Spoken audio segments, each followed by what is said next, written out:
This video is brought to you by Hit Point Press. Battle the terrible darkness that has come to the forest in the new sourcebook, adventure campaign, and bestiary, Seeds of Decay on Kickstarter now. And by Steamforged Games and their Epic Encounters series. Each box features a complete adventure with minis, maps, and a module. Use our link below the video to see all the Epic Encounter adventures. Hello and welcome to the Gallant Goblin. I've really been looking forward to getting these out of the box and sharing them with you. Storm King's Thunder is an adventure that I've run, well, more than once. In fact, I am currently running it for some of our Patreon supporters, and we still have, I think, 2 spots open if you want to join us. You can learn more about that at patreon.com/thegallantgoblin. But now we're getting some new minis of the main NPCs. We have 3 boxes to show you, but today we're starting with set number 1, which features King Hekaton, Queen Neri, Eigeron Spirit, Lord Khaspere Drylund, and Xolkin Alassandar. Many thanks to WizKids for sending these to us to review. Now this video is going to contain some spoilers for the adventure, so if you want to see the minis without hearing the spoilers, feel free to mute me and play some music in the background or something. Before we jump in though, a quick DM's Guild recommendation for you. A couple of months ago, I posted my top 5 tips for running Storm King's Thunder, which you can check out in the eye in the corner of the screen up there. One all-encompassing resource that should be really helpful is the Storm King's Thunder Complete DM's Guild bundle, or Complete DM's bundle by Eventyr Games. It includes 2 adventures that very much flesh out important characters in the adventure and foreshadow future plot points. 2 adventures that I have personally run several times, plus guides to help you prepare for some of the more complicated encounters in Storm King's Thunder, among other helpful resources. It's well worth the money, especially if you're trying to streamline your prep time. Remember to use our link down below and the code HeraldGoblin5 to get yourself a discount. And now let's take a look at these new SKT minis. I mean, you gotta start with the king. This is King Hekaton. And final spoiler warning here for Storm King's Thunder as I'm about to spoil some of the plot. Alright, so giants in Storm King's Thunder have a hierarchy of power they call the Ordning, set forth by their gods. The Storm Giants are at the top of the pecking order, and King Hekaton is the chief Storm Giant. It's his disappearance that sets the conflict into motion, upsetting the Ordning, leading to all the giant kinds trying to find a way to improve their station in the hierarchy. Hekaton does eventually show up in the story, and he will most likely be in at least one battle, so having a mini is great. King Hekaton has a CR 13 stat block in the adventure. Now, he did have a previous mini in the Storm King's Thunder set. You can see them together here. The original Hekaton mini is going for about $35 to $40 on the aftermarket as of February 2022. In my opinion, the new mini is an improvement on the old one, but the old one wasn't bad. Next we have Queen Neri, which is an interesting choice because she's killed off screen before the beginning of the adventure. Now the characters do have an opportunity to bring her back to life later in the adventure, but this gives me the first opportunity to say that I think these 3 mini sets should be used to take the story in a new direction at your table. A lot of times D&D plots are rather bare bones, and that's true for Storm King's Thunder as well. We'll talk more about this as we go, but consider giving Neri a different role in the story if you have this awesome mini to use.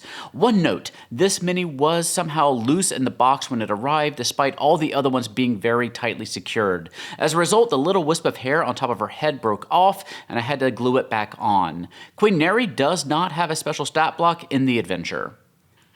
This is another interesting choice that I hadn't considered for a mini. Eigeron was a young cloud giant who came to the eye of the Allfather Oracle with his father Blagothkus. The Oracle urged Eigeron to come out from under his father's dark shadow, which drove Blagothkus into such a rage that he killed his son. The party will come across his ghost when they first visit the eye, but it should be a peaceful encounter, so a mini most likely won't be necessary for combat purposes anyway. But having a ghost giant mini could be handy for any number of other unique encounters in your adventures. Eigeron Spirit has a CR 4 stat block. Now on to our medium-sized minis, starting with Xolkin Alassandar, a half-elf who uses the CR2 Bandit Captain stat block. As you might guess from his pet winged snake, he's the captain of a band of Zentarum agents who your party will encounter in the first chapter based in Nightstone. Now, I usually recommend doing something different than Chapter 1 has written, and you can see what I recommend substituting in my guide to Storm King's Thunder, which is in the eye in the corner of your screen, but Nightstone is a pretty interesting place for your party to visit later in Chapter 3 possibly, and this mini can make a great Zentarum agent in whatever adventure you're running. Now, Xolkin does have a partner in Nightstone, but her mini is in box 2 for some reason. Our last box 1 mini is Lord Khaspere Drylund with his pet octopus here, and I do love this mini. Lord Drylund ends up being a bit of a mid-tier boss the players will encounter in Yartar, though he only has a CR 1/8 stat block, and he's just about the only connection you'll find to the Kraken Slackrathel, who, honestly, should probably be the big bad of this adventure, but you'll have to write that ending yourself. If you're beefing up the roles of characters in your story, Lord Drylund is another good choice. I would probably go beef up his stat block while you're at it.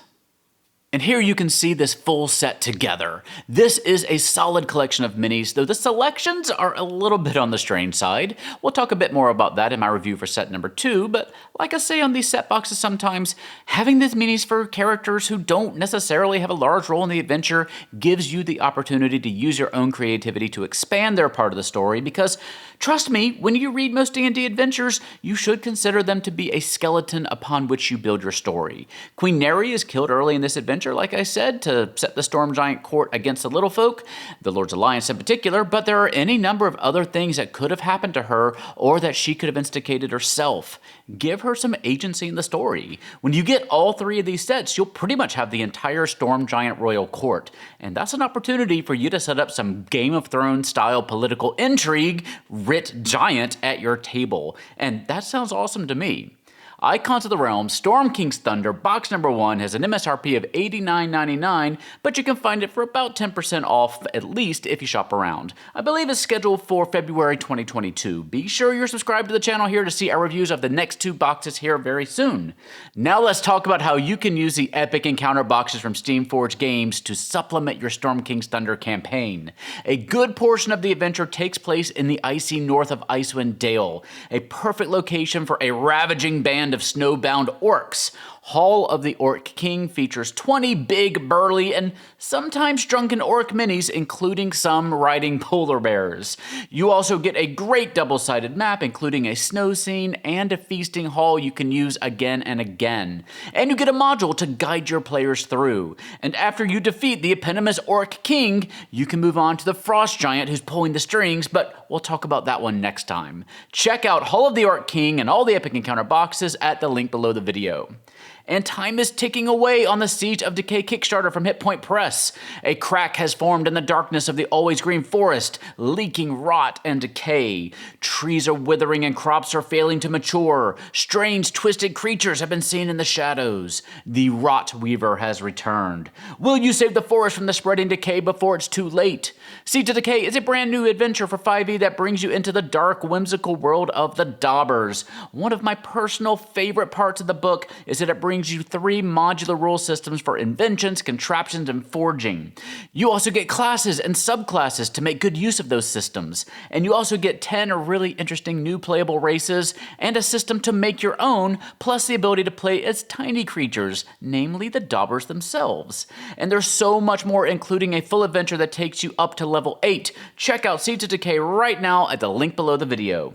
And thank you for watching today. Don't forget to check out Storm King's Thunder Complete DM's Bundle on DM's Guild using the link below and the code HaroldGoblin5. You can check out QueerFinder, our new Pathfinder supplement at queerfinder.org, and you can sign up to be notified when we launch our Kobold Plush Kickstarter at koboldplush.com. Many thanks to all of you who hit that like button under our videos. That really helps us grow our audiences, and we really appreciate it. You can also find us on Twitter, Facebook, and Instagram. For now, stay safe, have fun, love each other, and I'll see you next time at the Gallant Goblin.